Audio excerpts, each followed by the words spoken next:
हाँ जी, तो स्टार्ट किया जाए आज का क्लास। आज का क्लास काफ़ी इम्पॉर्टेंट है ना। काफ़ी लोग बोल रहे थे कि सर इसका सॉल्यूशन प्रोवाइड कीजिए, जो इस साल मेंस का एग्ज़ाम हुआ है, जो अभी चल भी रहा है ना। आज हम लोग काफ़ी इम्पॉर्टेंट क्लास है और काफ़ी मज़ेदार क्लास भी होने वाला है, क्योंकि अभी तक जो भी हम लोग प्रिपेयर करते आ रहे हैं उसका आउटपुट देखने का समय आ गया कि जो भी हमने पढ़ा है उसमें से क्या क्या आया है और किस किस तरह के क्वेश्चंस पूछे गए हैं। बहुतों ने बोला कि सर क्वेश्चन का डिफ़िकल्टी वगैरह कैसा है, इसका डिफ़िकल्टी लेवल वगैरह कैसा है। मैंने बोला कि मैं ये डिसाइड नहीं करूँगा कि क्वेश्चन का डिफ़िकल्टी सब लोग करते हैं, हाँ। मैं नहीं करूँगा कि क्वेश्चन का डिफ़िकल्टी लेवल कैसा है, ये मैं आप पे छोड़ता हूँ। कि आप डिसाइड करो कि क्वेश्चन का डिफ़िकल्टी लेवल क्या है। जैसे जैसे मैं क्वेश्चन को आगे लेके जाऊंगा आपको खुद समझ में आ जाएगा कि क्वेश्चन का लेवल क्या है, कितना क्वेश्चन डिफ़िकल्ट है, कितना क्वेश्चन आसान है। क्वेश्चन इस बार जो पूछा गया है वो आपका टफ है या इजी है ना। अभी हम लोग जो आज के क्लास में जो डिस्कस करने वाले हैं वो है हमारा 2 सितंबर का पहला शिफ्ट, मतलब कल का पेपर जो कल के पेपर में हुआ है। कल का जो पहला शिफ्ट है, कल का पहला शिफ्ट हम लोग डिस्कस करने जा रहे हैं और उसमें हम लोग पेपर कौन सा डिस्कस करेंगे। पेपर है हमारा फिजिक्स। काफ़ी ध्यान से देखना है ना। मैंने पहले भी बोला था कि एनसीईआरटी तो आपको फॉलो करना ही करना है ना। देखेंगे इसमें एनसीईआरटी का यूज़ कैसे आता है। चलते हैं पेपर की तरफ। पहला क्वेश्चन देखते हैं क्या है। पहला क्वेश्चन पूछा गया है, ये है आपका करंट इलेक्ट्रिसिटी चैप्टर से, है ना। पूछा गया है correct order of resistivity will be for aluminium, mercury, copper and tungsten. 4 element दिया हुआ है और 4 एलिमेंट के रजिस्टिविटी का रेशियो आपको बतलाना है। ये सीधा का सीधा स्ट्रेट फॉरवर्ड ये जो क्वेश्चन है ये आपके एनसीईआरटी के टेक्स्ट बुक से उठाया गया है। मैंने इसको यहाँ पे मेंशन भी किया है। आप अपने एनसीईआरटी का पेज नंबर 102 निकालोगे, उस पर आपको ये एक चार्ट मिलेगा। इस साइड में कंडक्टर्स हैं और इस साइड में आपके रजिस्टिविटी दिए हुए हैं। अब आप यहाँ पे देखोगे कौन कौन सा एलिमेंट है हमारा। मरकरी है, टंगस्टन है, एल्युमिनियम है और कॉपर है। इसमें सबसे ज़्यादा जो है वो रजिस्टिविटी किसका है। आप देख लो, इसमें नीचे की तरफ जो है वो रजिस्टिविटी इंक्रीज़ कर रहा है 1.6, 1.7, 2.7, 5.6, 10, 11 एंड 98। मरकरी हमारे टेबल में सबसे नीचे आता है। इसका मतलब है कि मरकरी का रजिस्टिविटी सबसे ज़्यादा होगा। इसमें देखें, इसमें डायरेक्ट एक ही ऑप्शन हमको दिखलाई दे रहा है, रो Hg, इसका सबसे ज़्यादा होगा। एनीवे और चेक कर लेते हैं। और दूसरा क्या है, मरकरी के बाद जो दूसरे नंबर पे आता है वो है प्लैटिनम, दिया नहीं है, आयरन है नहीं, टंगस्टन हमारे लिस्ट में है। मरकरी के बाद टंगस्टन के बाद देखें एल्युमिनियम है, वहाँ लिस्ट में दिया भी है। टंगस्टन के बाद एल्युमिनियम और एल्युमिनियम के बाद वहाँ पे कॉपर दिया। ऑब्वियसली एल्युमिनियम के बाद हमारा कॉपर है। हमारा जो करेक्ट आंसर है, हमारा करेक्ट आंसर कौन सा हो जाएगा।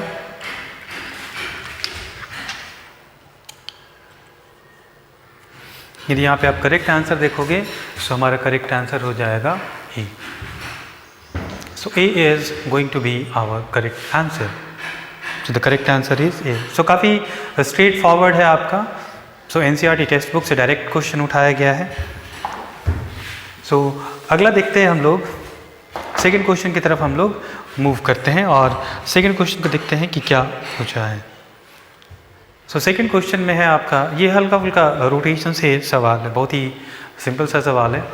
Find the minimum value of F, यहाँ पे एफ लग रहा है। Find the minimum value of F applied perpendicular to the line OP, where O is the center of the ball of mass small m and radius capital R. इस ball का मास आपको दिया हुआ है। the mass of this ball is m and the radius is R. required to lift the ball. बोल रहा है कि इस फोर्स का मिनिमम वैल्यू निकालिए ताकि ये इस हर्डल को जो है वो पास कर जाए। मिनिमम फोर्स क्या होगा। थोड़ा आप सोच के देखो, यहाँ से ये जो फोर्स है ये फोर्स करेगा क्या। इस पॉइंट के about this is going to rotate about this point. इस पॉइंट के अबाउट यदि इसको ऊपर चढ़ना है, this is the moment required. उसका नेट जो टॉर्क का डायरेक्शन है, नेट टॉर्क का डायरेक्शन इधर होना चाहिए और इस डायरेक्शन में टॉर्क ये फोर्स देगा। और कौन चीज़ है जो इसको रोकेगा। एक और फोर्स है यहाँ पे आप देखोगे ध्यान से, इसका मास। इसका मास mg। सो मैं इस डायग्राम को इधर बना रहा हूँ और देखो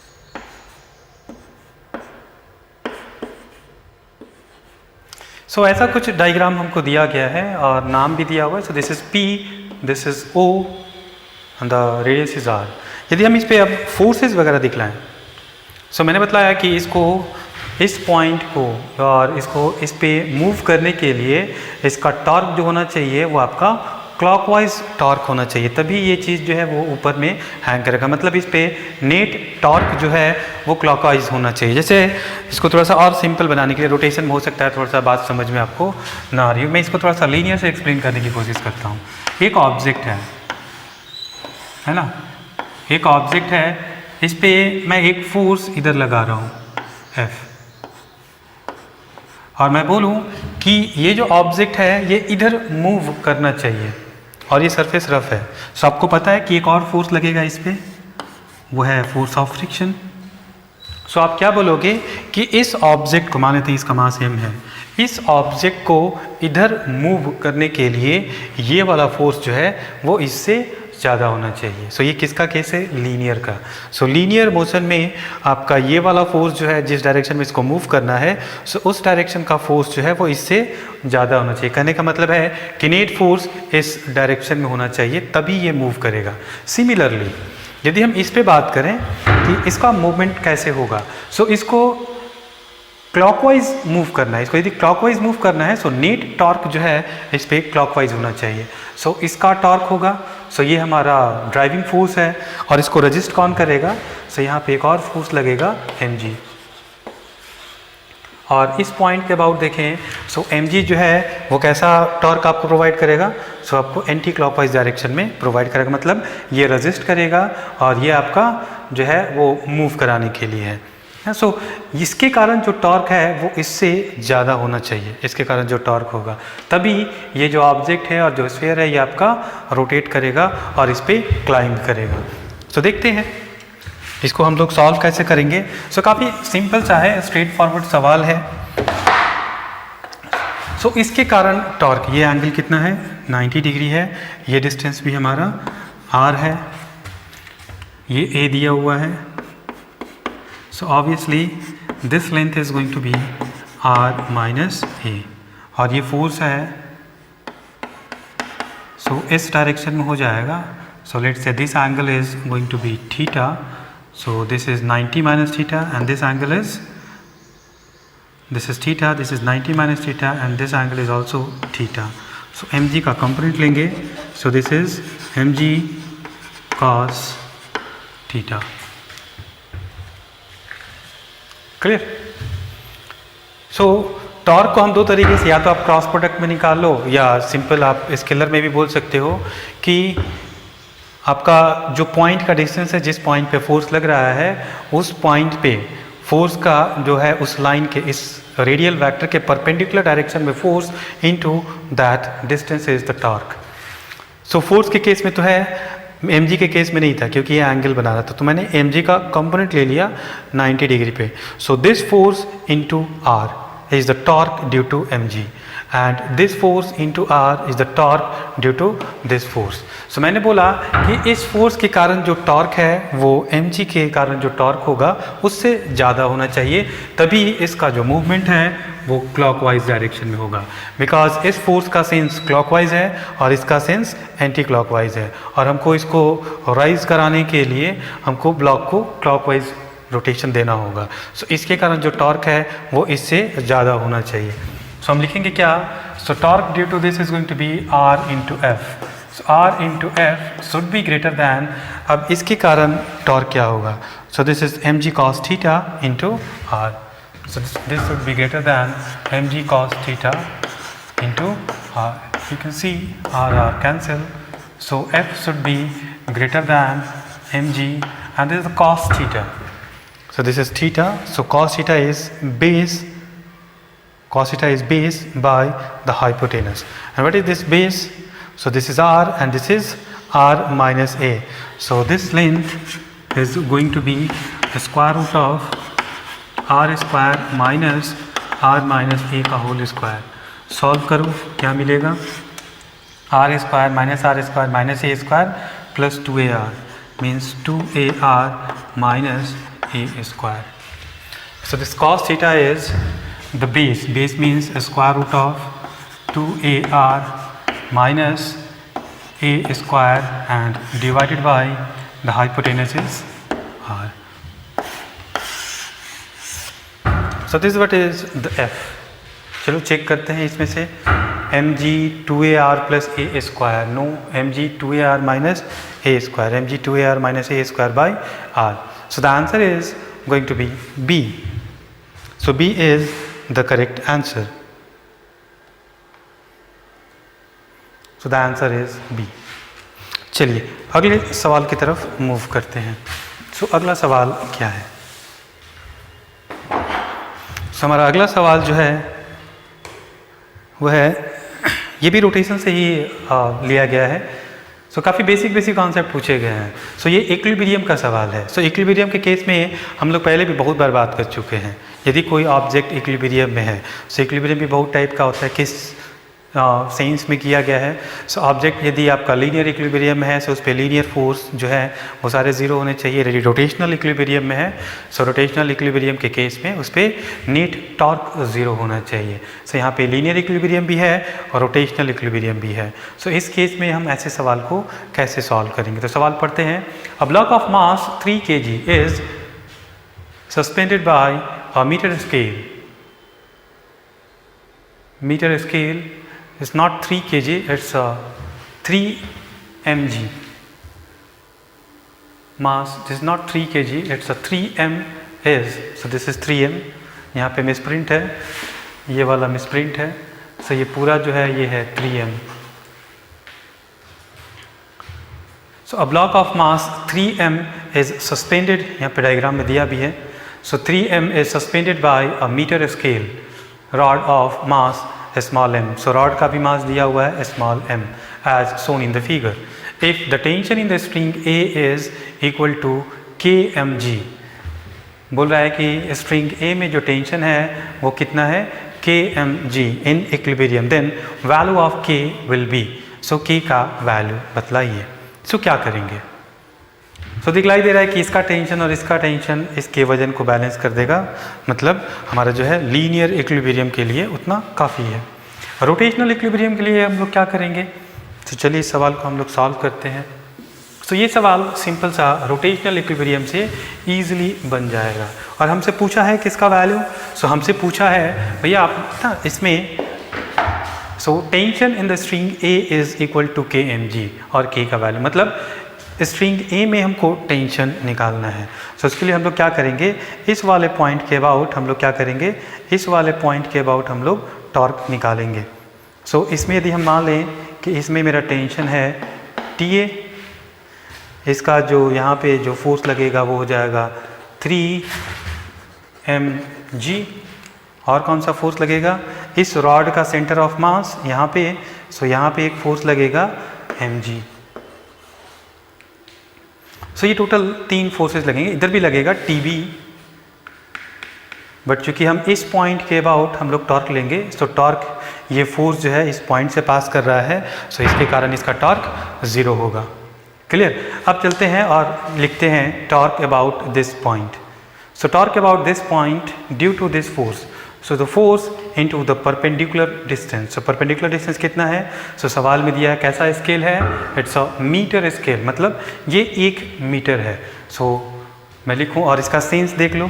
इसका सेंस कैसा है? क्लॉकवाइज. सो अब किसी सेंस को जनरली हम लोग एंटी क्लॉकवाइज को पॉजिटिव लेते हैं और क्लॉकवाइज को हम लोग निगेटिव लेते हैं. बट आप कोई सा भी आप चूज कर सकते हो, क्लॉकवाइज एंटी क्लॉकवाइज. किसी एक को पॉजिटिव लोगे और दूसरा आपका नेगेटिव हो जाएगा। सो मैं यहाँ पे क्लॉकवाइज को पॉजिटिव लेता हूँ, सो मैं क्या लिखूँगा, टॉर्क TA × 1। इसके कारण देखो, सो यहाँ पे है, इसको आप ऐसे पुल करोगे, so this is going to move in this direction, so this is going to be your anticlockwise, so this is going to be minus mg, so minus mg into कितना distance है, so this is 50 centimetre, so this length is going to be ½ metre, mg into ½। इस point के about इसका देखें, so this is going to pull in this direction, सो ये भी हमारा anti clockwise sense में है, और ये हमारा कैसा है, क्लॉकवाइज सेंस में है। सो इसका भी ये निगेटिव होगा, so this is going to be minus 3mg, और डिस्टेंस कितना है ये, so this whole is 75, so this is 25 centimetre, means 1/4, so 1/4। और चूंकि इक्विलिब्रियम है, सो नेट टॉर्क क्या होना चाहिए, नेट टॉर्क हमारा 0 होना चाहिए। सो चलो देखो कितना आ रहा है, so TA is equal to mg/2, negative है, मैं इसको इधर लेके जा रहा हूँ, mg/2 plus 3mg/4, so this is going to be, यदि हम एलसीएम ले लें, सो यहाँ पे हो जाएगा 2, यहाँ पे 4, यहाँ पे 2, 2 + 3 = 5, सो दिस इज 5/4 mg। और वहाँ पे दिया हुआ है कि the tension in the string A is equal to kmg, so this is what is our k, so our k is 5/4। So what will the answer? So the answer is A, 5/4. So this is what is the value. You can see the answer is 5/4. So अगले सवाल की तरफ हम लोग move करते हैं, 1 by 1 करके हम लोग आगे बढ़ते चले जाएंगे। अभी आपको डिफ़िकल्टी आप लोग डिसाइड कर पा रहे हो कैसा क्वेश्चन है ना। तो इन सारे पॉइंट्स के बारे में हम लोग पहले भी डिस्कस कर चुके हैं, जो भी हमारे क्लासेस हुए हैं, है ना। इन सारे पॉइंट्स के बारे में हम लोग का डिस्कशन किया गया है। सो ये सारे सवाल आपके जो है, ये ऐसा सवाल आपको NCERT के टेक्स्ट बुक में मिल जाएगा। सो अगला सवाल है, in a hypothetical spherical galaxy the mass density is given by rho is equal to k/r. If a planet is rotating at r0 distance from center of galaxy, so find a relation between the time period t and radius r0. So थोड़ा सा इसमें calculus involve है। मैंने पहले भी आप लोगों को, जब भी मैं फिजिक्स की बात करता हूँ, सो दो चीज़ें होती हैं। मैं बात करता हूँ चीज़ें जहाँ पे आपकी कांस्टेंट हो, और कुछ चीज़ें जहाँ पे चीज़ जो है वो चीज़ें वेरिएबल हो, कुछ ऐसे सवाल आते हैं। सो सिचुएशन पे डिपेंड करता है। सो जनरली हम लोग जो स्फीयर की बात करते हैं या ग्रेविटेशन में बात करते हैं, हम लोग मान लेते हैं कि हमारा रो, मतलब जो भी हमारा प्लैनेट वगैरह है या गैलेक्सी है, उसका डेंसिटी जो है वो कांस्टेंट है, तो उसका मास हम आसानी से निकाल सकते हैं। The volume into density is going to be the mass, so easily निकल जाता है। बट इसमें क्या है, ये जो डेंसिटी है, density is a function of r, मतलब सेंटर से जैसे जैसे आप डिस्टेंस बढ़ाओगे उसका डेंसिटी घटता चला जाएगा। सो कुछ इस टाइप का रिलेशन दिया हुआ है। सो बोल रहा है कि मेरे पास एक गैलेक्सी है, स्फेरिकल गैलेक्सी है, और उस गैलेक्सी में एक प्लैनेट है जिसका प्लैनेट का the mass density this planet is rotating, कोई प्लैनेट का मास नहीं दिया हुआ है। सो मान लेते हैं कि मेरा पूरा गैलेक्सी है, और गैलेक्सी के सेंटर से r0 डिस्टेंस पे एक हमारा प्लैनेट है, and let's assume that the mass of the planet is small m। सभी हमको क्या करना पड़ेगा, हमको एक ऐसा स्फीयर बनाना पड़ेगा। थोड़ा छोटा कर लेते हैं, ज़्यादा बड़ा हो गया, सो इतना बड़ा बनाने की ज़रूरत नहीं है। सो मैं इसको ऐसे बना लेता हूँ। So let me first draw the circle. यहाँ पे सेंटर है, और यहाँ से हमने एक प्लैनेट ले लिया m, और ये डिस्टेंस दिया है r0। सो फिर से सवाल को, in hypothetical spherical galaxy the mass density is given by rho is equal to k/r। So mass density दिया हुआ है k/r। r means the distance from the centre. If a planet is rotating at, if a planet is, so this is what is the planet. So if a planet is rotating at r0 distance from center of galaxy, find a relation between time period t and radius r0. सो इसका जो time period है उस time period और are not में एक आप और relation बदला वो 4 रिलेशन दिया हुआ है। सो चलो हम लोग इसको कैलकुलेट करके देखते हैं कि कैसे निकलेगा। सो सबसे बड़ा चीज़ है ग्रेविटेशन में हम लोगों ने क्या पढ़ा है कि इस पे जो ग्रेविटेशनल फोर्स लगे, कोई भी प्लैनेट जो है ना, सो प्लैनेट कैसे गोल गोल घूमता है, कोई भी पार्टिकल यदि सर्कल पे घूमता है सो उसको एक सेंट्रीपिटल फोर्स होना चाहिए, और वो सेंट्रीपिटल फोर्स इस केस में कौन देगा, ग्रेविटेशनल फोर्स। और ग्रेविटेशनल फोर्स कहाँ से आ जाएगा, तो दो ऑब्जेक्ट के मास के इंटरैक्शन में आपका ग्रेविटेशनल फोर्स होता है। सो प्लैनेट का मास तो हमको पता है, so what is the mass of this galaxy. So इस गैलेक्सी के अंदर में ये टोटल मास कितना है, और गैलेक्सी का मास डेंसिटी दिया हुआ है ρ = k/r, ऐसे वैरी करे। सो हमारा सबसे पहला टास्क होगा कि इस स्फेयर के अंदर टोटल मास क्या है, और इस टोटल मास को हम लोग इसके सेंटर पे एज्यूम कर सकते हैं according to the centre of mass, कि स्फेरिकल मास यदि हो तो उसके टोटल मास को हम उसके सेंटर पे एज्यूम कर सकते हैं। सो पहला टास्क होगा कि हमको इस गैलेक्सी का मास निकालना होगा। सो उसके लिए क्या करेंगे हम लोग, आर डिस्टेंस पे आर डिस्टेंस पे क्या करेंगे, एक ऐसा एक शेल ले लेंगे जिसका थिकनेस होगा dr। So this distance is r and this distance is dr। So इसका हम लोग मास निकालते हैं। Let's call that mass is dm। So dm is equal to कैसे लिखेंगे, सो इसका सरफेस एरिया कितना हो जाएगा, सो 4πr²।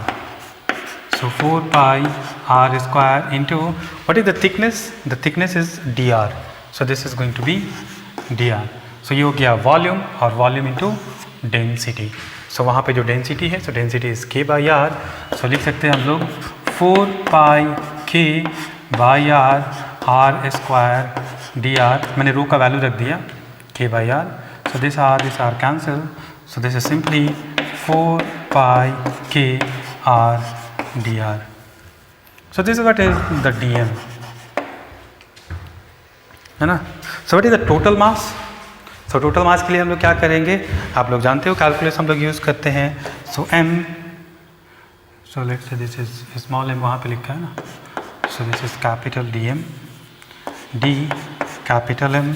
So capital M is equal to integral of d capital M is equal to integral of 4πkr dr।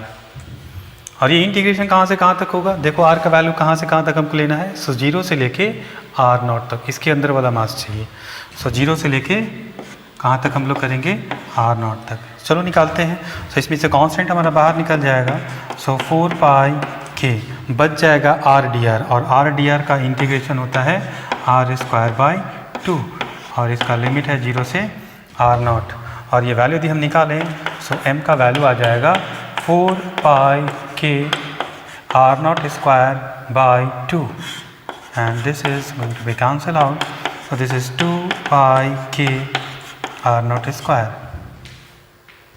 सो ये हमारा किसका मास आ गया, गैलेक्सी का। अब क्या करना है, मास तो निकल गया। सो ग्रेविटेशनल फोर्स देखते हैं इस पर क्या लगेगा। सो हमारा ग्रेविटेशनल फोर्स क्या हो जाएगा, so gravitational force is equal to F is equal to G/r²। So r0² is equal to G/m/r0² into capital M। Capital M का वैल्यू क्या है हमारा, 2πkr02। So this is cancel out, and this value is going to be 2πkgm। So ये हमको force निकल गया, मतलब इस प्लैनेट पे जो फोर्स लग रहा है ये है, और यही फोर्स हमारा कौन सा फोर्स हो जाएगा, सेंट्रीपिटल फोर्स, है ना। सो ये जो फोर्स लग रहा है इस पार्टिकल पे, वो फोर्स हमको मिल गया, and this force should be equal to, so centripetal force हम लोग क्या निकालते हैं, m⍵² r। So this is r0 is equal to 2πkgm। So m cancel, ω² is equal to 2πkg/r0 का स्क्वायर रूट is ω।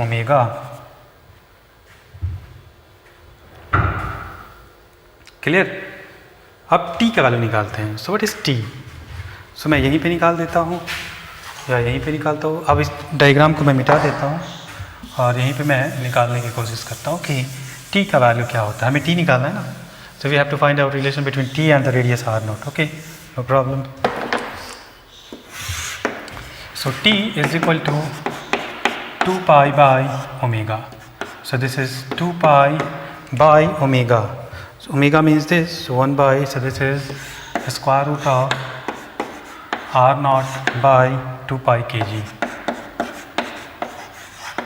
अब देखो इस टर्म को यदि हम अंदर में लेके जाएं, तो 2 का स्क्वायर पाई का स्क्वायर, 2 का square is 4, so 4 pi square, पूरे क्वांटिटी को हम अंदर लेके जाते हैं, तो लिखेंगे 4 pi square r naught by 2 pi k जी.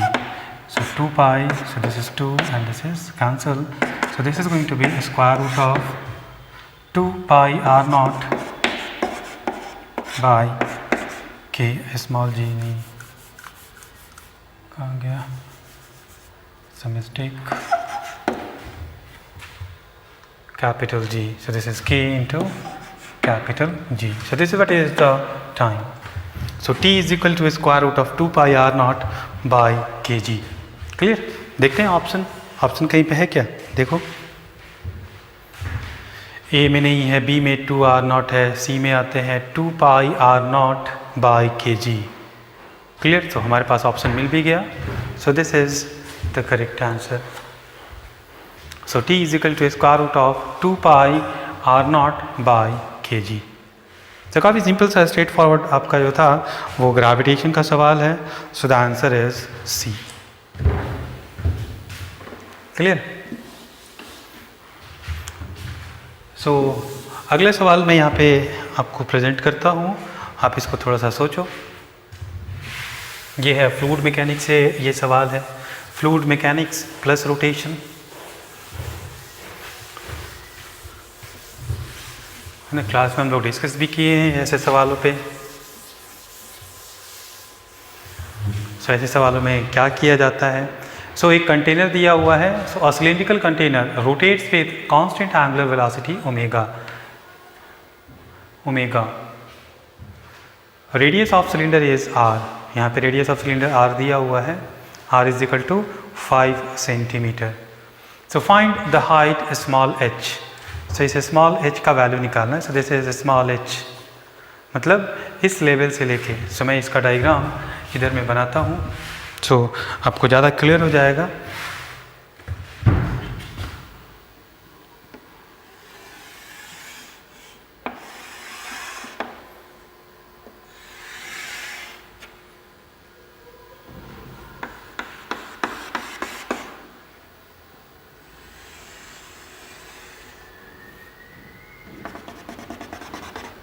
सो ये हाइट स्मॉल एच है ना, और ये मूव कर रहा है ओमेगा से. So we have to find out I think this H. Find the height H as soon at which water is in equilibrium with respect to the container. So ये omega से rotate करने पे आपका क्या होगा, बीच में ये डिप हो जाता है और साइड में ये आपका जो वाटर है वो उठ जाता है ना. सो इसके बारे में हम लोग डिस्कस भी किए हुए हैं कि ऐसा क्यों होता है. सो स्मॉल एच का वैल्यू आपको कैलकुलेट करना है कि what is this value. So हम लोग कैसे इसको निकालेंगे. So how we are going to calculate. आप डायरेक्ट इसको लिख सकते हो, डायरेक्ट रेडीमेड फार्मूला भी आदमी यूज़ करता है, बट मैं फोकस करता हूँ कि आपका कॉन्सेप्ट क्लियर हो, क्योंकि इसमें थोड़ा बहुत यदि वेरिएशन भी हो सो आप इजीली उसको हैंडल कर पाओ. सो मैं इसका डेरिवेशन यहाँ पे करने जा रहा हूँ कि how we are going to calculate this value. So how this value comes. So मैं क्या करूँगा, मैं यहाँ पे एक एलिमेंट लूँगा. So I have taken element. So let's say this distance is a small r, है ना, and this thickness is going to be dr, and let's say this area is dA. So आपका एक element लिया है, इस 3 dimensional element है ना. सो जिसका क्रॉस सेक्शनल एरिया ये वाला एरिया है हमारा. सो सपोज यही एलिमेंट है. सो इसका ये वाला क्रॉस सेक्शन हो गया dA और ये वाला लेंथ हो गया हमारा dr. So this going to be very small. So this is dr and this is dA. So this is dA. So dA is the area of this part and this is going to be dr. So we have to calculate. So आप यहाँ पे एक चीज़ आप यहाँ पे mention कर सकते हो, ये वाला जो पॉइंट है, सो यहाँ पे प्रेशर हम लोग कैसे निकालते हैं, सो यहाँ से हाइट इसका और यहाँ से हाइट इसका, है ना. सो आप यहाँ पे चेक कर सकते हो कि ये जो हाइट है, so this height is let's say x and obviously this height is going to be some x plus dx. So this length is going to be dx, है ना. So this is x, so this is dx. So we have to calculate the integral of dx is going to be h.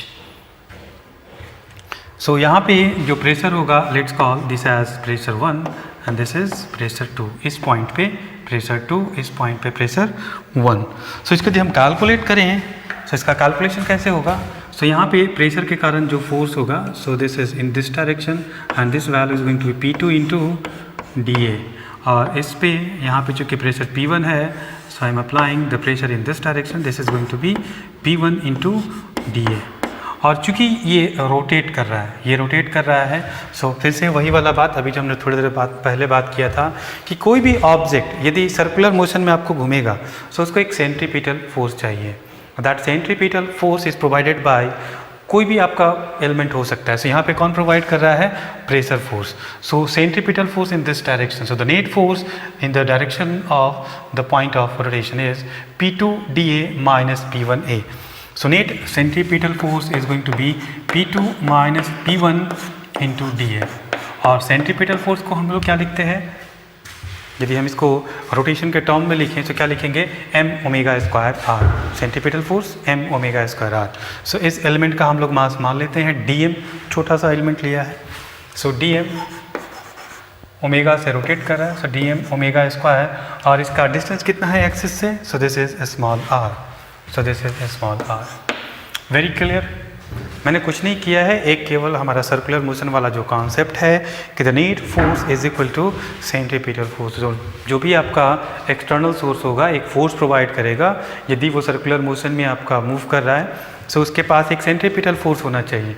तो मेरे को यहाँ पे centripetal force अपन लोग को क्या मिला, P2 minus P1 into dA, है ना. And this is going to be equal to the centripetal force which is dm omega square r. अब हमारा टास्क क्या होगा, we have to calculate the value of dm2. So dm का value हम लोग कैसे निकालेंगे, so mass is equal to volume into density. So let's say the density is rho. तो इसका वॉल्यूम क्या हो जाएगा, so cross sectional area into this length is the volume. So यदि मैं लिखूँ, यहाँ पे मैं नीचे लिख लेता हूँ, सो what is the value of dm. So cross sectional area is volume, so volume पहले निकालेंगे. सो cross sectional area into dr is volume. So a is not a, dA into dr is the volume. So dA into dr is the volume और volume into density is the mass. So मैं इस value को यहाँ पे रखता हूँ. So P2 minus P1 into dA is equal to dm. So dm is dA into dr into rho omega square r. So this dA and dA cancel out. एक और काम करते हैं. So what is P1? So static pressure है. So P1 is equal to rho gh. इसके ऊपर में जितना भी एलिमेंट हो, हम x के टर्म में लेते हैं. So rho gx is the P1. And what is P2? So P2 देखें, so इस पॉइंट के ऊपर में कितना है, x plus dx. So लिखेंगे rho gx plus dx.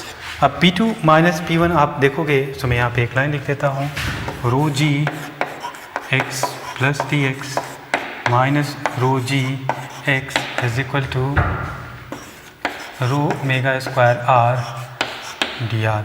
सो देखो rho rho rho cancel, G X minus G X cancel, so G D X. इधर बचेगा हमारा G D X is equal to omega square R D R. So I am going to integrate.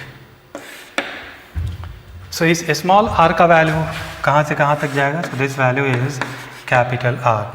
सो इसका integration करेंगे, so small r पे, सो 0 से लेके capital R तक, सो 0 से लेके कैपिटल R तक. और इस x का, तो x का इंटीग्रेशन कहाँ से कहाँ तक होगा, सो x का वैल्यू देखें, सो यहाँ से 0 से लेके आपका h तक होगा, है ना. सो लेंगे 0 से h। सही हो जाएगा हमारा GH is equal to omega square और इसका integration r square by 2 from 0 to r। This means omega square r square by 2 और ये वैल्यू रखें। सो h का वैल्यू क्या आ जाएगा हमारा, h is equal to omega square r square by 2g। So this is what is the derivation, it is the relation of h with the r। देखते हैं option कहीं पे है क्या। ऑप्शन ही omega square R square G, omega square R square by 2g। So the option B is going to be the correct answer. So B is going to be the correct answer. Clear. So चलो थोड़ा सा आप अगले सवाल पे चलते हैं। 6 सवाल पे चलते हैं हम लोग। थोड़ा तेज़ी में चलेंगे बिकॉज टाइम काफ़ी तेज़ निकल रहा है, या फिर हम लोग अगले क्लास में भी बाकी क्वेश्चंस को डिस्कस कर लेंगे। तो देखते हैं 1 घंटे के क्लास में हम लोग कितना डिस्कस कर पाते हैं। सो अगला जो सवाल है, अगला सवाल है हमारा, a coil of radius small R rotating about a diametrical axis with angular velocity omega in a uniform magnetic field B. So यहाँ पे यूनिफॉर्म मैग्नेटिक फील्ड दिया, आप डॉट भी ले सकते हो, क्रॉस भी ले सकते हो, है ना। सो क्रॉस दिया हुआ है बी का value. Find the value of maximum voltage developed.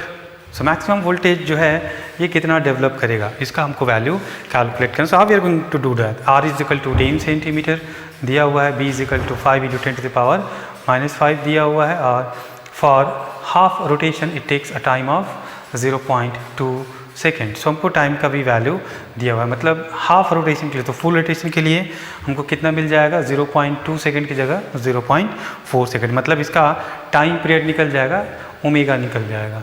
मतलब हमको इनडायरेक्टली ओमेगा का वैल्यू दिया है, होता है ना, t इज इक्वल टू 2π/ओमेगा, और t का वैल्यू, सो हाफ रोटेशन के लिए 0.2 दिया हुआ है, सो फुल रोटेशन के लिए कितना हो जाएगा 0.4।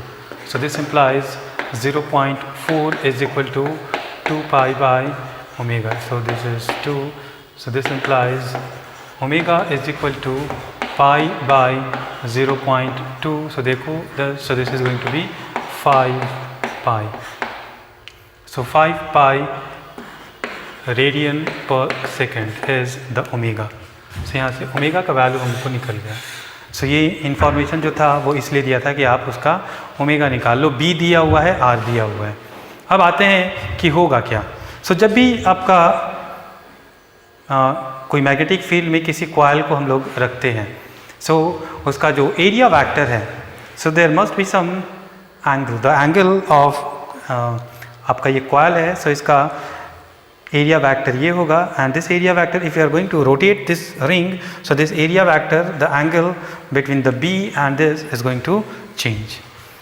और हम लोग फार्मूला भी जानते हैं, flux phi is equal to the dot product of B and the cross sectional area A, है ना। सो हम लोग क्या लिख सकते हैं, so B into A into किसी मोमेंट पे the angle is going to be theta, और थीटा को कैसे लिखेंगे हम लोग, थीटा इज इक्वल टू किसी टाइम टी पे, so theta is equal to omega into T, B A cos omega T. So this is the flux.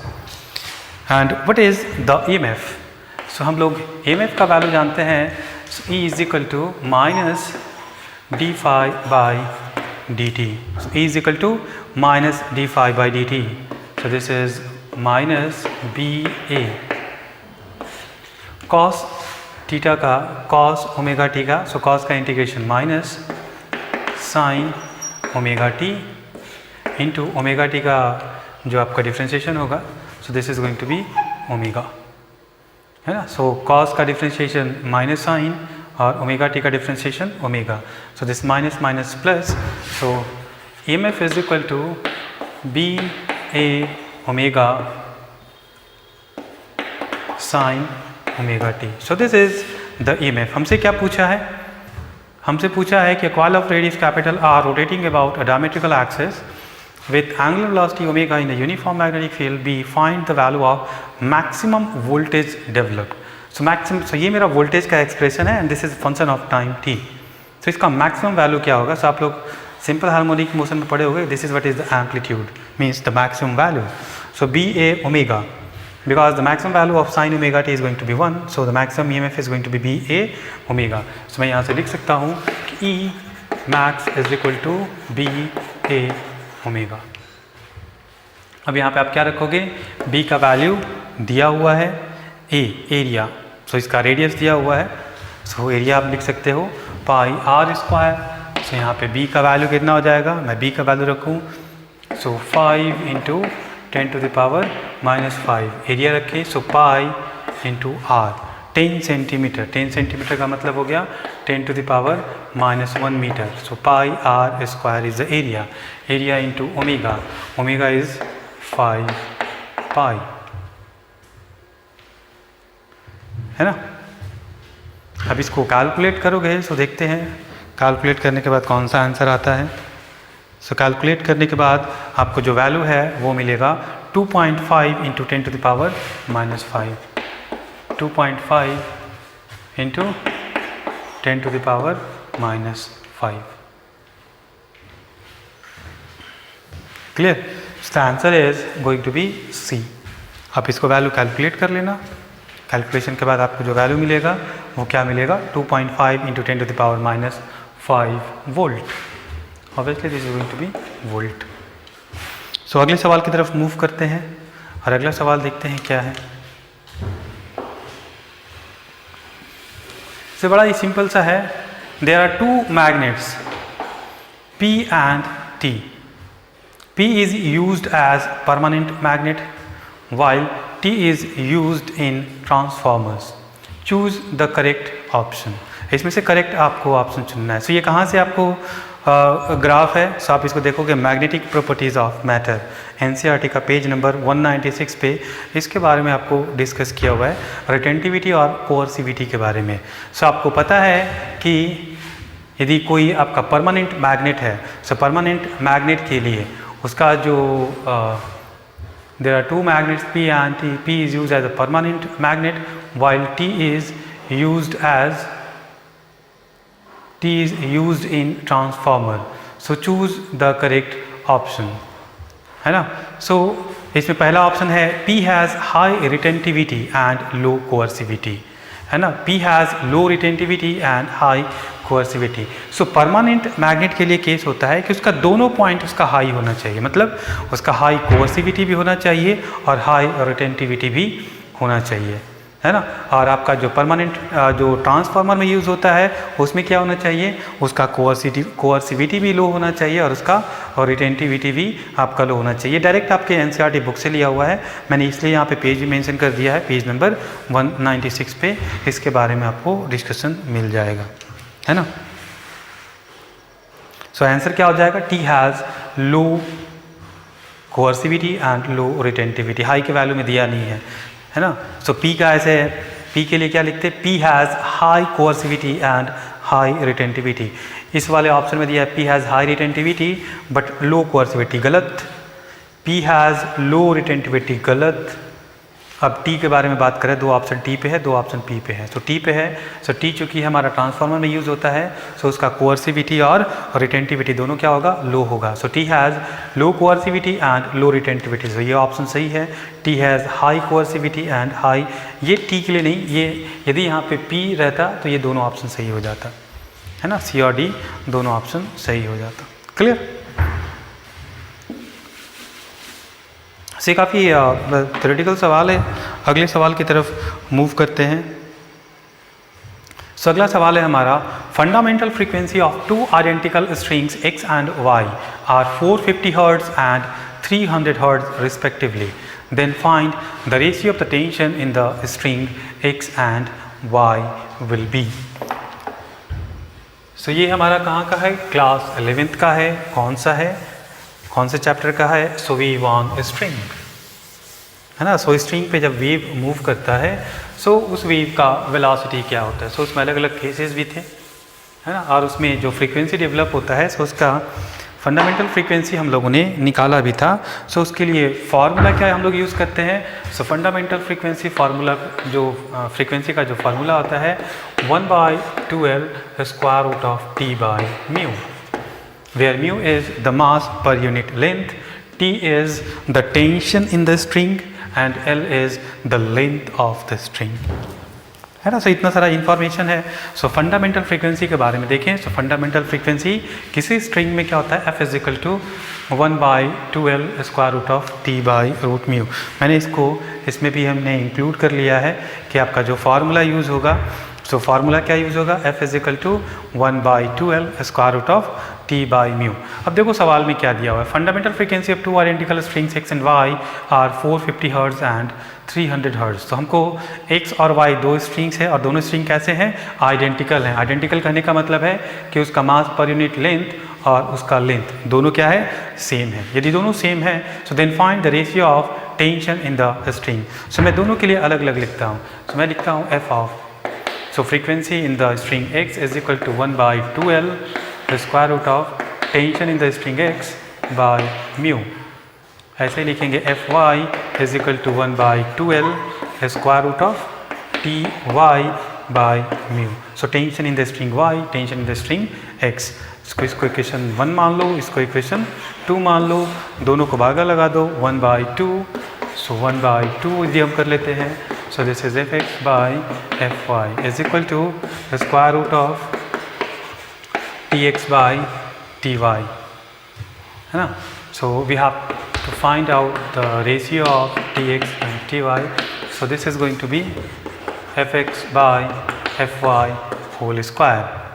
so if you write Tx by Ty is equal to Fx, Fx is 450, Fy is 300 का whole square.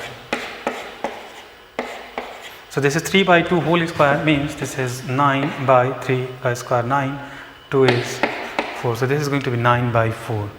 So the answer is B. So 9/4. It's a very simple problem, a straightforward problem. So a body of mass m moving with velocity u I hat collides elastically with a stationary body of mass 3m as shown in the figure। इसमें आधा ही figure है, मैं आधा figure बना देता हूँ। इसमें आधा ही फिगर बना हुआ है, so हाफ फिगर मैं बना देता हूँ। तो बोला है ये कॉलिजन के बाद का बना हुआ है, बिफोर कॉलिजन वाला डायग्राम मिसिंग है ना, बिफोर कॉलिजन वाला इसमें डायग्राम नहीं डाला गया है। एनीवे सो बोल रहा है कि a body of mass M moving with velocity U I है। सो एक बॉडी है जिसका मास है m and this is going to move in this direction, so this is u I hat, obviously this is my x direction and this is y direction, so this is u I hat, another is mass 3m and this is at rest, means the u is equal to 0. So this is before collision. A body of mass small m moving with velocity u I hat collides elastically with a stationary body of mass 3m as shown in the figure. If velocity of m after collision, so after collision दिया हुआ यहाँ पे, if velocity of m after collision is v j hat as shown in the figure, the value of this v is, इसके बारे में कुछ बात नहीं किया, यहाँ पे लिख दिया with some velocity. So anyway let's assume that this velocity is v prime, तो कुछ इसका डायरेक्शन होगा, है ना। सो ये आफ्टर कॉलिजन, ये बिफोर कॉलिजन। सो कॉलिजन कैसा दिया हुआ है यहाँ पे? सो भैया ये जो कॉलिजन है ये कैसा कॉलिजन है? इलास्टिक कॉलिजन है ना। सो इलास्टिक कॉलिजन में क्या होता है? एनर्जी हमारा कंजर्व रहता है ना। सो जो भी हमारा एनर्जी होगा इसका kinetic energy, so kinetic energy इसका कंजर्व होगा। उसके पहले हमारा क्या होगा? मोमेंटम कंजर्व होगा। So the momentum before collision is equal to momentum after collision. So before collision यदि मोमेंटम देखें, सो इसका हम दी मोमेंटम लिखें, तो इसका मोमेंटम हम लोग क्या लिखेंगे? थोड़ा ध्यान से देखो, इसका मोमेंटम क्या हो जाएगा? So mass into U I hat plus इसका momentum under no velocity.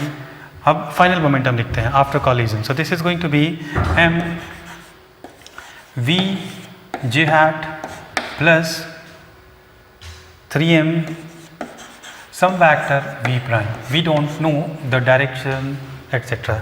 So I have just put in vector v prime. So I am going to calculate this vector v prime. So this is 3m vector v prime is equal to, so this is mu I hat minus mu j hat, means vector v prime is equal to 1/3 of,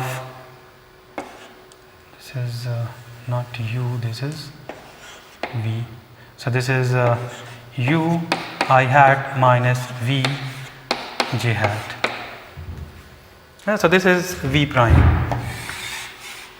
हमको एक v prime में relation मिल गया. अगला relation क्या हमको मिलेगा, जो कि आपका कैसा कॉलिजन है, आपका इलास्टिक कॉलिजन है. So the energy should be conserve, means the kinetic energy before collision is equal to kinetic energy after collision. So I am going to write that equation also. So kinetic energy before collision, so half m and the velocity is going to be u square plus इसका कोई तो rest में है तो kinetic energy 0 final में. सो इसका velocity v है, so इसका kinetic energy half m v square plus half तीसरे का 3m और v prime square. So what is the v prime? So v prime तो वेक्टर फॉर्म में है. इसका यदि हम मैग्नीट्यूड देखें, so magnitude of v prime, so v prime is equal to square root of, मैं यहाँ पे आराम से लिख लेता हूँ. So this is going to be 1/3 square root of u square plus v square, है ना. So 1/3 square root of u square plus v square is the magnitude. So v prime square is equal to क्या हो जाएगा, 1/9 u square plus, so 1/9 u square plus v square. So देखो क्या क्या कटेगा, m m m half half half, इधर बच जाएगा u square is equal to, इधर बच गया v स्क्वायर प्लस इधर में 3 3 is 9, so u square by 3 plus v square by 3, इसको इधर लेके आएंगे. सो u स्क्वायर 1 माइनस 1/3 और v square 1 plus 1/3. This implies u square 3 minus 1, so this is 2/3 is equal to v square 3 plus 1 is 4/3. So 3 3 cancel, 2 2s are 4. So this implies v square is equal to u square by 2, and this gives us v is equal to u by square root of 2. Let's check. So the first option, v is equal to u by root 2. So this is going to be the correct answer. Now it's very straightforward. It's just a simple routine way work, है ना. So elastic collision सारा values दिया हुआ है. Just we have to calculate all those values. So the answer is A. Next question की तरफ move करते हैं. सो ये क्वेश्चन आपको बहुत ही बेसिक है, 10th क्लास में भी आप लोगों ने पढ़ा होगा. सो ये वहीं से सवाल बोल सकते हो, 10th का है या 12th का भी बोल सकते हो. सो 10th में भी इतना आपको पढ़ना होगा. सो यहाँ पे क्या बोला है आपको कि discuss the properties of image formed by सोन mirror of a real object placed beyond centre of curvature. So centre of curvature के कारण सो आपको इमेज बनाना आता होगा. इमेज कैसे बनाते हैं, और ये तो फंडामेंटल है, आपको पता भी होगा. ये सारे वैल्यूज़ आपको याद भी होंगे. सारे अलग अलग केसेस होते हैं. हम लोग क्या करते हैं, जब लाइट हम लोग पढ़ते हैं तो उसमें सारे बात को रखते हैं कि आपका ये जो कॉन्केव मिरर है, इसमें ऑब्जेक्ट को हम लोग पोल और फोकस के बीच में रखते हैं. फिर हम लोग फोकस पे रखते हैं, फिर फोकस और सेंटर ऑफ कर्वेचर के बीच में रखते हैं, फिर कर्वेचर पे रखते हैं, और फिर कर्वेचर और इन्फिनिटी के बीच में. सो इतने सारे हम लोग जो है उस सबका केस हम लोग डिस्कस अलग अलग किए हुए हैं. उसी में से एक केस इसने पूछ लिया है. सो मैं केवल यहाँ पे डायग्राम बना दूंगा. डायग्राम से आप ऑटोमेटिक जो है वो आप आंसर दे दोगे. So this is wall, this is C, and this is the object. So ray diagram. So ray diagram यहाँ पे हमारा F है और यहाँ पे हमारा C है. सो आप जानते हो कि यहाँ से जो भी आपके रेज जाएंगे सो क्या होगा यहाँ से रिफ्लेक्शन के बाद वो कहाँ से मूव करेगा, so this is going to move, चूँकि इन्फिनिटी से लाइट आ रहा है, so this is going to move from F. और अगला लाइट क्या होता है हमारा, अगला लाइट यदि हम बोलें सो हमारा फोकस से जाएगा। यदि हम फोकस से कोई रे को लेके जाते हैं and this is going to reflect back parallel and this is going to be the image। सो आप देख सकते हो कि इमेज कहाँ बनेगा, C और F के बीच में। कैसा है, इन्वर्टेड है, कैसा है, रियल है। और ये कितना है, इसका यदि हम h ऑफ इमेज लिख दें और this is h of object लिखें, तो हम लिखेंगे कि h of image is less than h of object. सब देखो इसमें से कौन सा है, रियल। सो रियल वाला में हमारा ऑप्शन है A और C। सो A और C में से देखेंगे मैग्नीफाइड और डिमिनिस्ड। मैग्नीफाइड तो नहीं है भैया, डिमिनिस्ड है। So the answer is going to be C, real, diminished and inverted. So the answer is going to be C। सो इसमें ज़्यादा कुछ करना नहीं है, डायरेक्ट आपका 10th क्लास से ये सवाल पूछा गया था। 12th में भी इसका डिस्कशन है, 10th में यदि हो सकता है इतने डिटेल में आपने नहीं पढ़ा होगा, तो ये डिटेल आपको 12th में तो ज़रूर मिला होगा, है ना। ये सारे केसेस सो बहुत सारे बुक्स में भी आपको डायरेक्टली आपको मिल जाएगा ये सारा चीज़। सो अगला जो हमारा सवाल है वो है, if force, velocity and area is considered as fundamental physical quantities then find the dimensional formula for Young's modulus of elasticity। सो बोल रहा है कि अभी हम लोग के पास फंडामेंटल क्वांटिटीज़ क्या है, जिसमें हम लोग ये निकालते हैं, सो मास लेते हैं, लेंथ लेते हैं, टाइम लेते हैं, और जितनी भी चीज़ें होती हैं हम लोग मास, लेंथ और टाइम के टर्म में निकालते हैं। बट यहाँ पे बोल रहा है कि अब हम फंडामेंटल की तरह, जो फंडामेंटल क्वांटिटी है, सो फंडामेंटल फिजिकल क्वांटिटी की जगह पे हम एम, एल और टी को नहीं लेंगे। अब किसको लेंगे हम लोग, फोर्स को, वेलोसिटी को और एरिया को। अब इसके टर्म में बतलाइए कि हम यंग्स मॉडुलस ऑफ इलास्टिसिटी को कैसे लिख सकते हैं, इन चारों में से क्या होगा। सो मैं मान लेता हूँ कि चलो यंग्स मॉडुलस ऑफ इलास्टिसिटी को मैं force, velocity and area in तीन के टर्म में लिखता हूँ। सो इसके पावर में कुछ होंगे, मुझे नहीं पता है।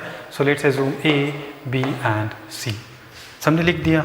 अब क्या करेंगे, अब यहाँ पे हम लोग डायमेंशनल फार्मूला लगाएंगे और डायमेंशनल फार्मूला लगा के इस A, B और C का, सो यंग्स मॉडुलस का जो हमारा पास फार्मूला होता है, मैं इधर में कैलकुलेट कर रहा हूँ।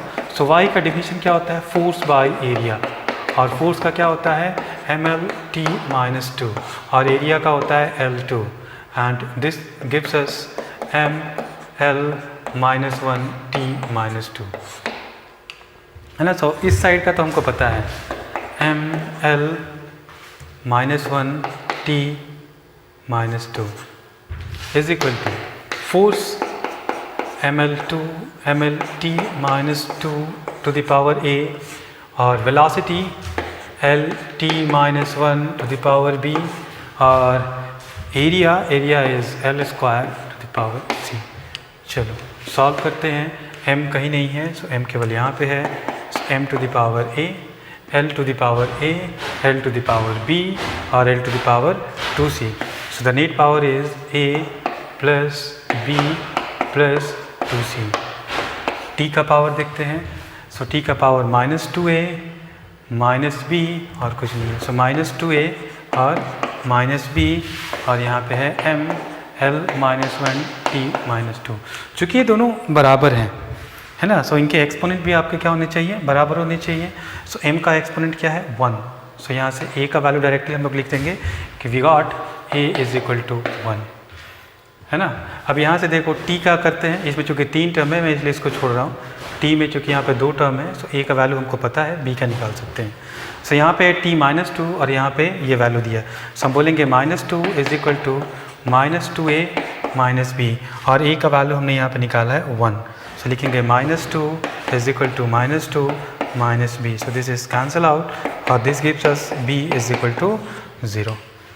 सो a निकल गया, b निकल गया, अब c निकालना है। सो c के लिए इसको लिखेंगे।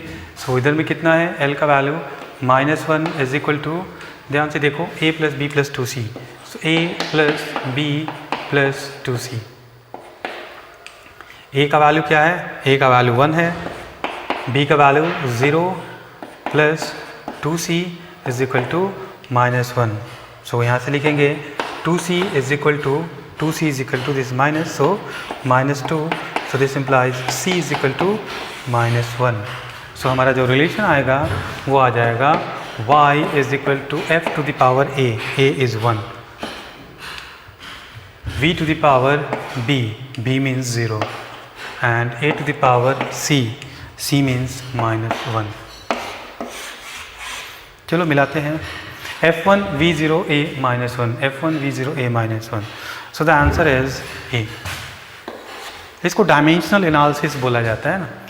सो डायमेंशनल एनालिसिस में एक सवाल अक्सर आ रहता है, काफ़ी इजी होता है, इसमें कुछ नहीं होता, केवल जोड़ घटाव है नहीं। एक सिंपल सा स्टैंडर्ड मेथड है ऐसे सवाल को बनाने के लिए। ऐसे सवाल में आप ऐसे मूव करोगे और आराम से आपका सवाल बन जाएगा। सो ज़्यादा इसमें दिमाग लगाना नहीं होता है। So very straightforward problem. The answer is going to be E. अगले सवाल की तरफ मूव करते हैं। सो अगला सवाल है हमारा, सो ये 11th का है, काइनेमेटिक्स का है और रिलेटिव वेलोसिटी से है ना। सो काफ़ी इंटरेस्टिंग सवाल भी है।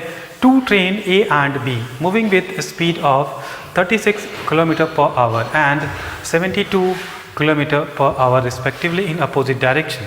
A man moving in train A with a speed of 1.8 km/h opposite to direction of the train.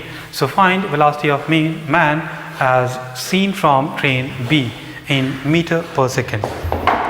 So किस चीज़ का केस? ये सिंपल सा है। एक ट्रेन मान लेते हैं ये A है और एक ट्रेन जो है हमारा वो B है। एक ट्रेन हमारा यहाँ पे B है, एक ट्रेन हमारा यहाँ पे B है और एक ट्रेन हमारा यहाँ पे A है। And this A is moving with 36 kilometre. So this is 36 kilometre. यदि आप कैलकुलेट करोगे तो जानते हो ना, किलोमीटर पर आवर को चेंज करने के लिए 5/18 से हमको मल्टीप्लाई करना होता है। सो वो हमारा बन जाता है मीटर पर सेकेंड। देखो 36 को करोगे तो क्या हो जाएगा?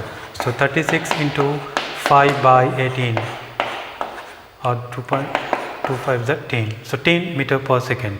और ये इसका डबल है, 36 का डबल 72, सो ये हो जाएगा 20। सो मैं डायरेक्ट यहाँ पे वैल्यू लिखता हूँ 10 मीटर पर सेकेंड से ये इधर जा रहा है और ये आ रहा है 20 मीटर पर सेकेंड से ये। और इसमें जो है वो एक आदमी भी है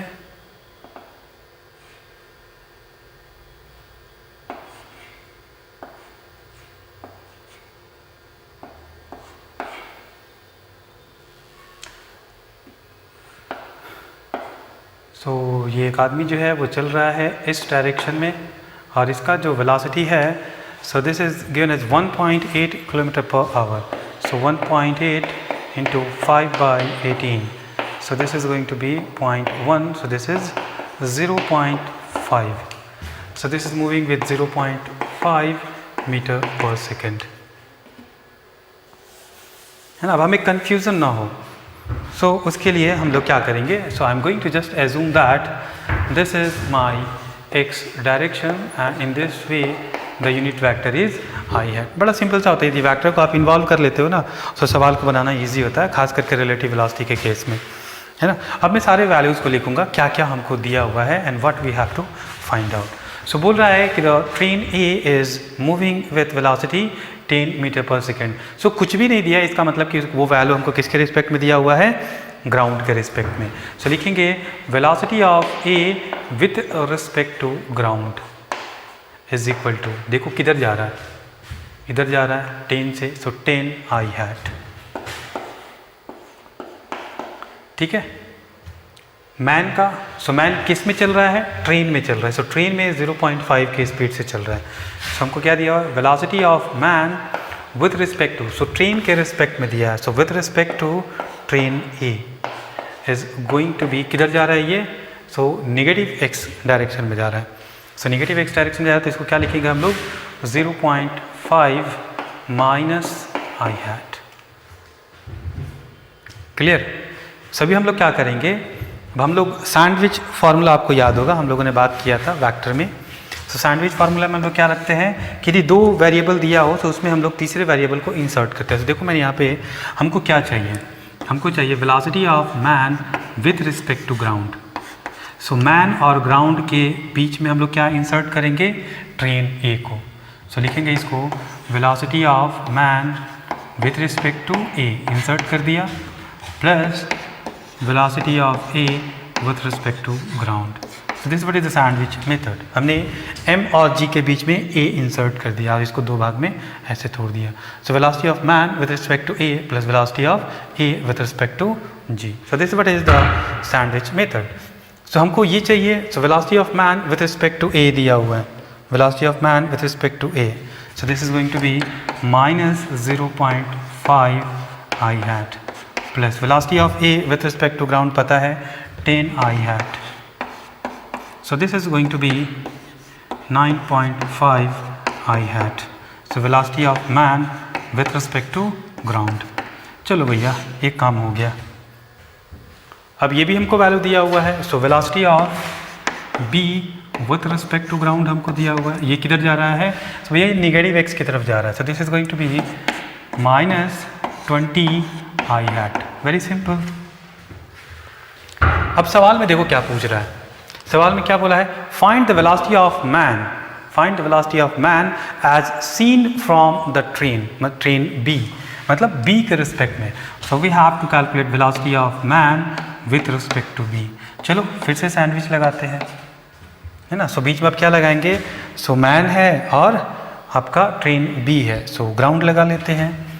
so velocity of man with respect to ground plus velocity of ground with respect to b।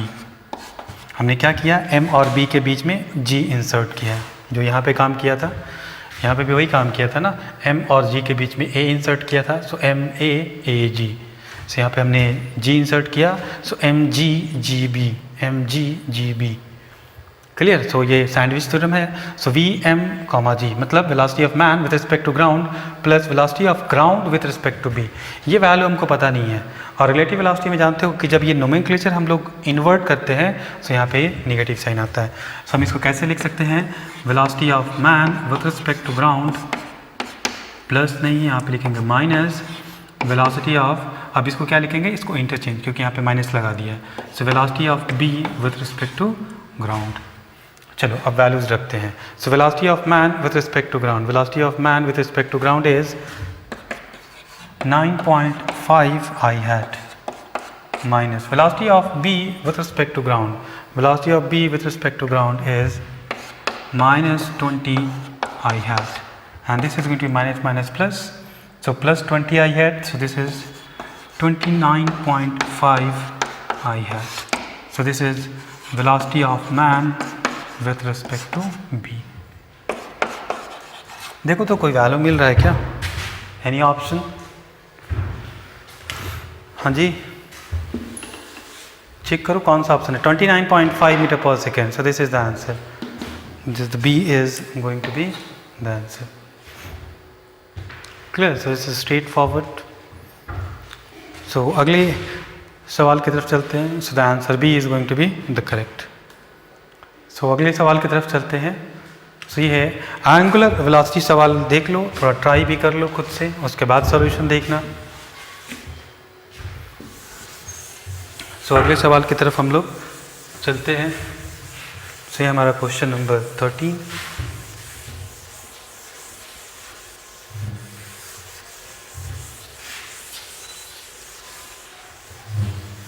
ये आप लोग घर पे ट्राई करना, इसको हम लोग नेक्स्ट क्लास में इसको डील करेंगे, है ना। सो 12 क्वेश्चन हम लोगों ने कर लिया है। सो इस 13 प्रॉब्लम को हम लोग नेक्स्ट क्लास में डील करेंगे। ओके, ये प्रॉब्लम आपको मिल गया, आप खुद से भी इसको ट्राई कर सकते हो।